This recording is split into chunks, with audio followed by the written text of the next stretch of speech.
is we've got 2 downs to get this. We're gonna run 2 plays. And if you know you're going for it on 4th down, it opens up the playbook on 3rd down, right? Sure. So it just makes things a lot simpler, I think, or it keeps your playbook more wide open if you know you got 2 downs to get it.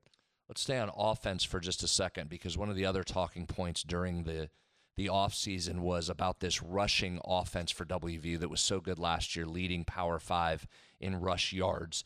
And we said, listen, there's almost no way this line can perform at last year's level when you lose a generational talent like Zach Frazier and you lose another guy in Doug Nestor that had played a lot of college football and himself is on an NFL roster. Those are hard replacements to make, especially now you see Zach Frazier walk into Pittsburgh and look exactly like he did last year. He's dominating at that league like he did here. So there was no doubt it was going to come back. The question just is, all right, what would it look like? Doesn't have to be number 1 in the country, because you think the passing offense is going to come up and get and close some of that gap. So what is the rush offense going to look like? So far, 50th overall nationally, still averaging a pretty good number, 180 yards per game, but it's not the dominant rush offense that we saw at the end of last year, where they ended up averaging 230 yards per game. So they're a little bit off of that. Last season, the 5th most rush attempts nationally. This season, 45th. Now, again, small sample size here, so keep that in mind. We're just a third of the way through the season, but that is what we thought would happen. This rushing offense still trying to find its footing and get going. It's also one of the things, if you want to try and pull positives out of this first third of the season and project forward, is you've seen West Virginia for the last 2 games really do some good things offensively, but doesn't feel like they've totally got it clicking yet, right? You saw Garrett really look like Garrett last time for the first time. Jaheim White hasn't got on track yet, right? You still feel like there's a lot of yards in Jaheim White coming. So if you're looking at this rush offense as this line continues to gel, you hope that there's still some runway and some upside for this rush offense. Moving over to the passing offense, what do they look like compared to last year? Last season, 91st in yards per game passing. They were 8.1 yards per attempt, which was up almost 2 yards per attempt from the year before.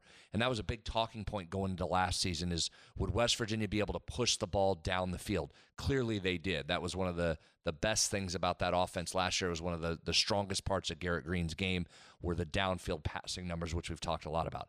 This season, 70th in passing yards per game, so up from last season, averaging 7.9 yards per attempt. Almost exactly the same where it was last year. A lot of that was aided by this last game, right? West Virginia did a great job getting the ball down the field in this last game. Here's what the biggest difference is. West Virginia throwing it for a few more yards per game to make up for that difference where the running games come back a little bit, because teams are saying, what, Hop? Yeah. Well, you're not going to just line up and run on us. If you can throw it, throw it. So those have kind of done what we thought they would do number-wise. But here's the difference. West Virginia already with 5 interceptions this year. There's only 4 Power 4 teams that have more, and you just beat one of those teams. So West Virginia's had too many interceptions early. And that's not just on Garrett Green, by the way. We've talked about that. Interceptions are not always just the responsibility of the quarterback, right? We saw last week he got hit once as he was throwing it. So there are different factors. But for a team, that's been an issue. They've got to get that under control. Last year, just 7 all of last season. You're already at 5. So that's a part that has to get cleaned up. Speaking of interceptions, go to the defense for a second. West Virginia's 108th this season in interceptions gained. Last year, 55th. They averaged almost 1 per game last year. Remember, that was a talking point going into last season, is that group needed to create some turnovers. So far this season, West Virginia is not. Now, they did against Kansas. It's part of what led you to getting a win. You neutralized that turnover margin. That's something here over the next 2/3 of the season. Can West Virginia get better at protecting it and get better at taking it away? Because when you have a defense that is not going to stop on every down, what do you have to do? You got to get off the field some way. So either stop 3rd downs or create some turnovers. West Virginia is not doing the latter of those right now. Right. Yeah.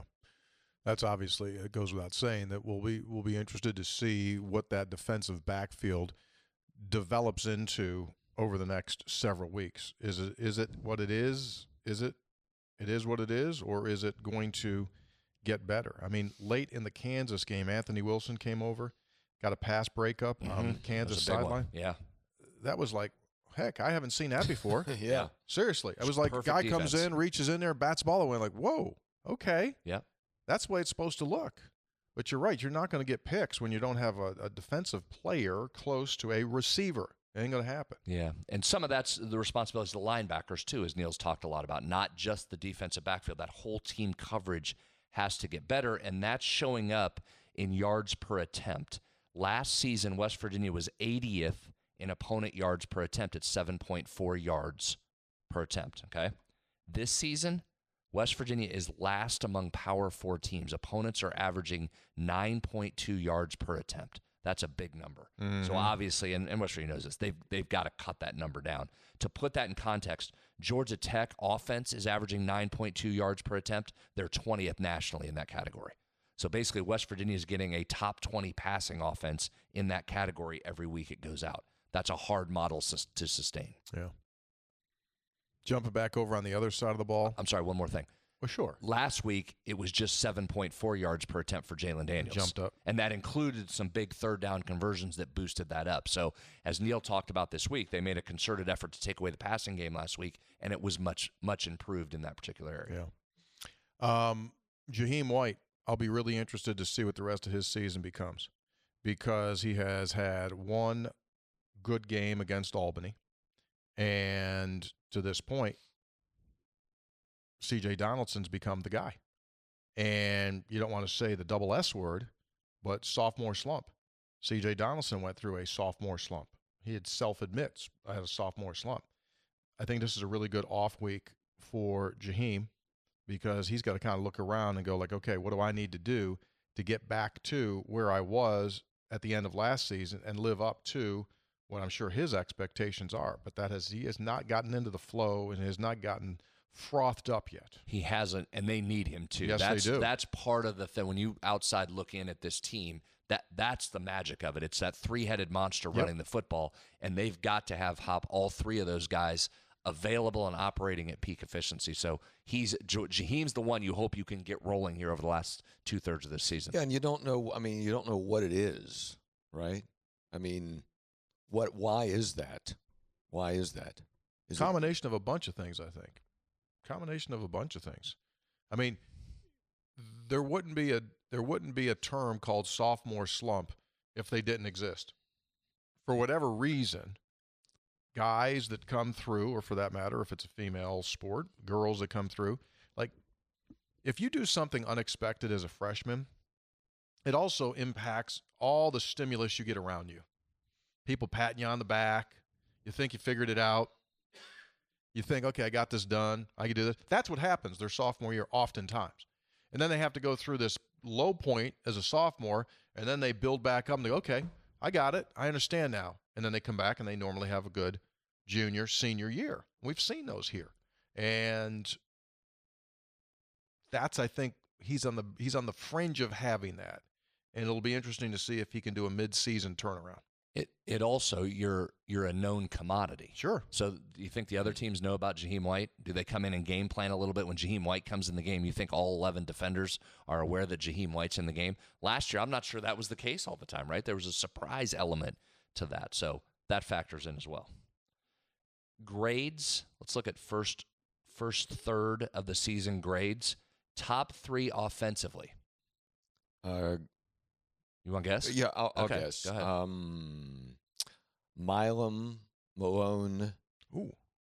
Does he have 2 of them? Milam, Malone, and CJ. Ooh, you're close. Milam, Malone, Garrett. Okay. How about that? How about Nick Malone? How about 2 tackles? That's to me, that's the story. Milam's not a surprise. You're talking about a fringe first-round guy, potential first-round pick. Garrett Green, you knew needed to be good for this team to be good. And listen, last season gave this staff, I think, a lot of confidence in what Nick Malone could do, being able to step in like he did across multiple positions. But for him to step in and be your second highest graded offensive player after 4 games is just fantastic. And remember, that includes going against NFL guys there on that Penn State group. Both Yes. Milam and Malone did. I think that's incredibly impressive, certainly for all 3. But for Nick Malone to be in your top 3 through 1/3 of the season, tremendous. Yes. Nick is benefiting from technology. And by that, I mean this. If you didn't have the unbelievable amount of analytics and metrics that exist nowadays, That's a good point. all you would say is, yeah, the kid Morgantown High kid, Nick Malone, yeah, he's playing pretty good. Starting. Yeah, he's starting. He must be pretty good. He's pretty good. But you'd never be able to quantify and say, well, actually, he's playing a little bit better than good. Was he 2 or 3? He's two. Yeah. He's the second best graded player on offense. So the metrics and the technology now kind of can focus on it. Yeah, it's a good point. Good for him. Otherwise, he'd just be another kid from the high school. Yeah, happy for him. Yeah. Okay, defensively, you want to take a swing defensively here at the top 3? Trotter, Jackson, Jackson, Jackson, correct. Carrico, correct. Anthony Wilson. Nope. You're just not thinking of it because it's obvious. Martin, No. Trotter's not far off, by the way. That was a good. Trey Lathan. No. Burks. Nope. All right, we named all the starters. Yeah, Who was it? Tyron Bradley. Oh yeah. I mean, right? Just coming off that unbelievable game. Yeah. Unbelievable game. So again, those are 3 guys. 2 of them, Hop. Everybody gnashes their teeth about who you lose in the transfer portal. Who do you get? But how about that? Right? Carrico and Jackson. Carrico's super important to get back. Hopefully this week off allows him to heal up and get back in this lineup because those are 3 very important pieces of this team right there. But pretty good for a top 3 right there. But Tyron Bradley's another one. We talked about him in the offseason coming off that unbelievable interception he had in the Mayo Bowl as a guy that you looked at and said, all right, what can Tyron Bradley give you this season? He's given you a lot through a third. Here's the octopus. Yeah, that was an octopus arm interception in the Duke's Mayo Bowl. Reached up and took it. Grabbed the ball. What if I told you in August that 4 games into the season that Ollie Gordon at Oklahoma State would be 10th in rushing among Big 12 running backs? Well, you would say, what's wrong? He's hurt. And that C.J. Donaldson would be above him. But here's the deal, and you'll say it. 3 sub-50-yard games I'll for Gordon. say it. I'll say it before you say it. Kind of similar to last. I know. He was a hibernated bear early last season, and then he ran for 7,621 yards in like the last 7 games. Almost ran himself to the Heisman Trophy. Well, he was so good after the first 3 games. Yeah. So like they fly out of Bridgeport, right? They fly out of Bridgeport. Last time he was here, he ran to the airport. Had the ball. He was already there. He was already there when the team got there. Yeah. What are you doing? Yeah, I just ran out of the stadium. It will absolutely floor me if and listen, last season they completely flipped their blocking scheme and what they were doing zone versus gap blocking last year after their first 3 games. They totally reinvented themselves and took off, started feeding Gordon the ball more. It will stun me and par for the course that West Virginia is getting ready to roll in here. If against Kansas State, coming up for Oklahoma State this weekend, and against West Virginia, they don't find a way to get Ollie Gordon going. But also that defenses are saying, look, stop, do whatever you got to do, sell out, stop Ollie Gordon, see if Bowman's good enough to beat you. Well, correct, but the counterpoint to that would be you don't think they were doing it by the end of last year through multiple games? I mean, they were, and Oklahoma State still figured out a way to do it. They're going to get back to figure it out here. They're going to work Gordon here. West Virginia's defense still has to face 6 of the current top 10 running backs in the Big 12 with remaining games. How about this R.J. Harvey dude at UCF? Oh, my gosh. Well, he's running for $149 a game. Not a surprise. He put up 1,400 yards rushing last year. So Harvey's not a surprise. One of the best returning backs in the country. Now, UCF's going to be an interesting case study because their schedule is going to pick up now. But they are a team that a lot of people, me included, thought had the potential to be a dark horse in this league. They probably weren't getting enough attention. I mean, they've got dudes offensively.